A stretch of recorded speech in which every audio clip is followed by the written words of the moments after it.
flippity blind tonight. Yeah, so I'm in need of a sick.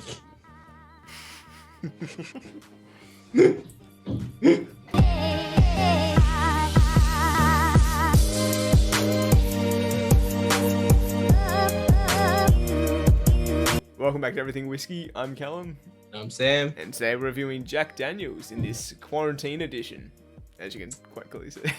Yeah, thanks for joining us for this quarantine edition of Everything Whiskey. We don't really know what we're doing. We're just testing our other avenues because right now, got nothing. We can't get together. Yeah, Can't do during anything for at lockdown, least 5 more weeks. So we'll have to play it by ear and see. But this will be it. We've got a couple more in the bank of the ones we pre-recorded. I think maybe 4 or 5. We'll see. Yeah. But then after that, we're gonna have to be doing some of these or maybe some solos.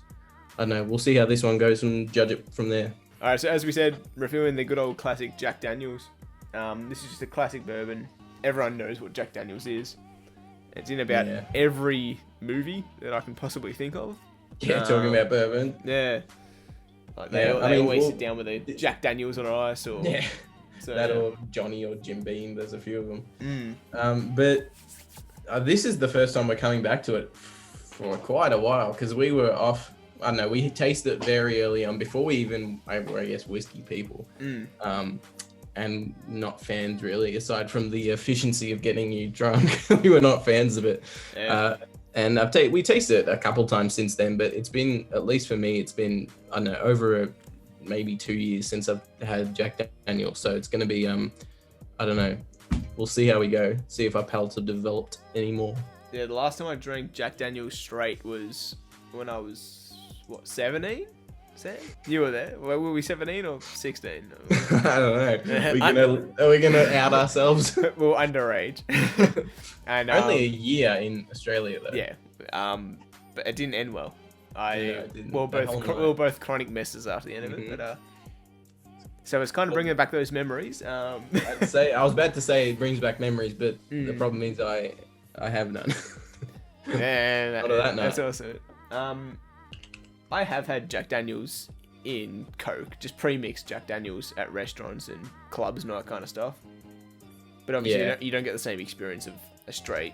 Jack Daniels and Coke, I think, is actually alright. It's just the sweetness in the whiskey with the Coke as well. They just match. Yeah. Alrighty, so Jack Daniels is a Tennessee whiskey, which means, it's pretty much a bourbon, but it's gone through the Lincoln County process, which means it's been filtered through sugar maple charcoal. I forget how long it has to go through, but it gets filtered. It adds to the sweetness and some other things. It takes out a bit of flavor. But yeah, it's the mash bill for it is 80% corn, 12% rye, and 8% malted barley, and it's aged for at least 4 years. So it's pretty simple, classic mash bill. It's a pretty simple process, and you can get that on the nose. Taste. You can just tell it's a simple whiskey. So it has all the makings of a bourbon. So people get into arguments often being like, it's not bourbon, it's Tennessee whiskey, or, people like, yeah, but is it also bourbon? Because it's the same criteria. I reckon it's the same thing, but with one extra step. I don't think you could, like, if someone said it's bourbon, I wouldn't correct them and be like, no, it's Tennessee whiskey. But Tennessee's in America, and bourbon is an American whiskey, so it's just bourbon. It meets all criteria for bourbon except the Lincoln County process, which people claim eliminates it from the criteria of bourbon because you can't do more than the criteria, otherwise you're not bourbon, which I get, but I'm not going to be like. But I mean, Lincoln's in America as well, isn't it? Bourbon has a certain amount of criteria. Yeah, I know that, but and it has to stay within those guidelines and limitations to be called bourbon. So technically, I guess by doing the Lincoln County process, it makes it not bourbon. But I don't care enough. I mean, that's probably it makes it different. Should we get into some notes? Yeah, we'll do some notes. All the harsh notes that I remember. Yeah, are gone. It's just sweet. It's very drinkable. It's smooth as all get out. Like it's like syrup. And I think that was kind of my problem.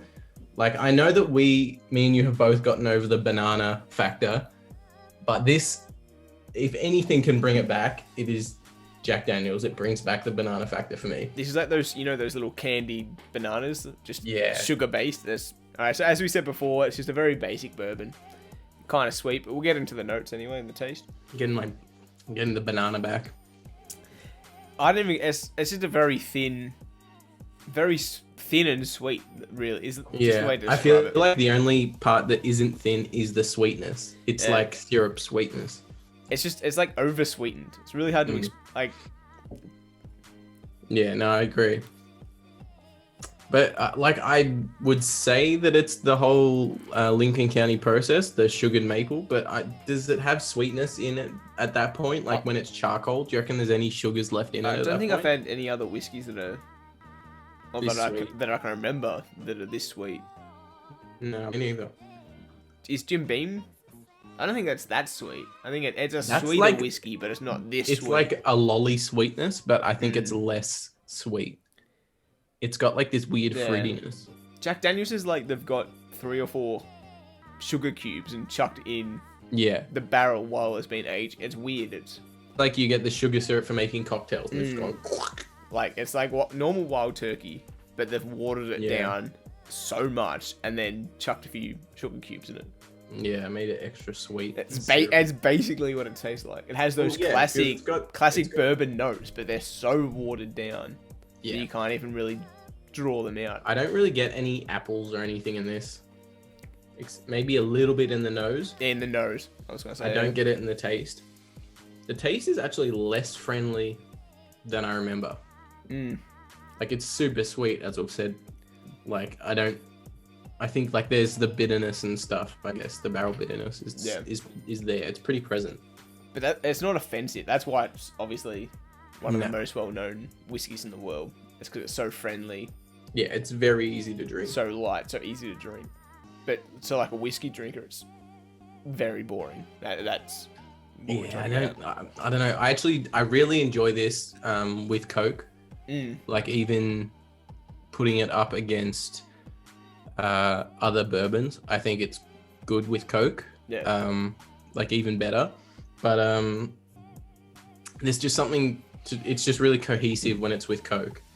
Whereas some bourbons clash, there's some weird notes that mess with it. But on its own, I don't know if I'd say I might prefer this to the regular Jim Beam, but I don't know if I'd put it ahead of any others, except for like ones that are mixed with vodka and like all that, really cheapo stuff. But apart from that, I'd actually be interested to buy all the El Cheapo bourbons. Like Jack Daniels, Jim Beam, the normal Wild Turkey.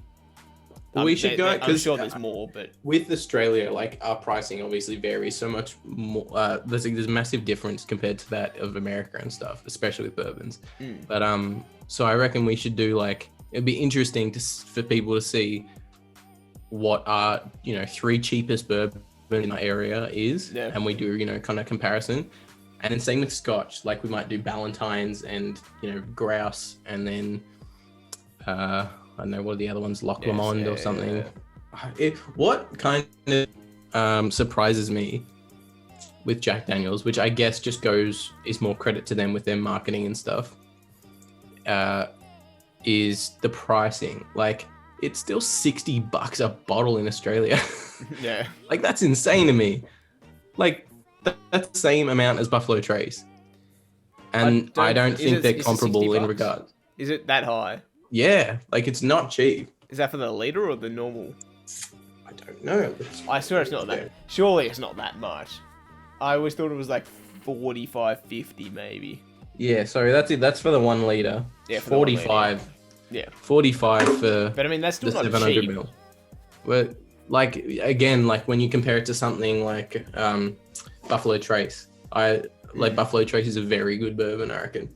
And I don't think Jack Daniels touches on Buffalo Trace. It's kind of annoying in Australia to pay that price for something that shouldn't be. Like we already pay so much for alcohol in general, whiskey in general. Ardbeg 10, $100. Lafroig 10, sometimes $110. Like that's not normal. Like that's a normal for Australia, but that's really crazy anywhere else. Even when you do take into account the exchange rate. it still doesn't add up. So it's frustrating, but I guess we just got to live with it. But that's why I guess I won't put down money on whiskey in general, on whiskey that I don't like. Yeah. Because it's not like this, I feel like a whiskey, I'll just get a cheap one because it's, it's all right. I don't want to spend much today. It's like, if I'm going to buy any whiskey, it's going to cost me some money. There is no like genuinely cheap options. There's cheaper options, like the cheapest options like this, but like it's still $45-$50. Yeah. So I might as well spend an extra 20 and just get something I'll actually enjoy.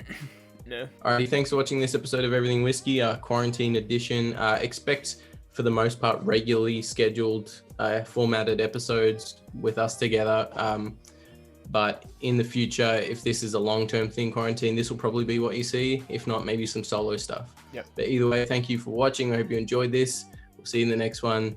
Cheers.